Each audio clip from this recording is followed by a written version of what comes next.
গত বছর শেষে ব্যাংকের আদায় অনিশ্চিত এমন ঋণ ছাড়িয়েছে ৭.৫ লাখ কোটি টাকা, যা ব্যাংক খাতের বিতরণ করা মোট ঋণের ৪৪.26%। বান্ডেল থাকলে প্রতি সেনমানিতে টাকা বাঁচবে। বিকাশ সেনমানি বান্ডেল কিনে জিতুন প্রতি লেনদেনে। কেন্দ্রীয় ব্যাংকের বার্ষিক আর্থিক স্থিতিশীলতা প্রতিবেদনে এ তথ্য উঠে এসেছে।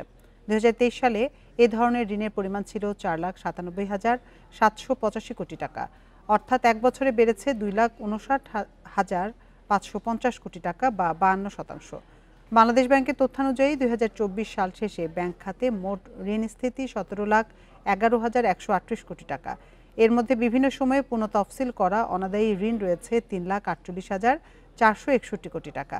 নিয়মিত খেলাপি হিসেবে দেখানো হয়েছে ৩,৪৬,৫৪৭ কোটি টাকা।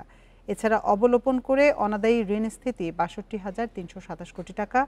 সংশ্লিষ্টরা জানান, বিগত সরকারের সময়ে বিভিন্ন কৌশলে খেলাপি ঋণ কম দেখানোর সুযোগ করে দেয় কেন্দ্রীয় ব্যাংক।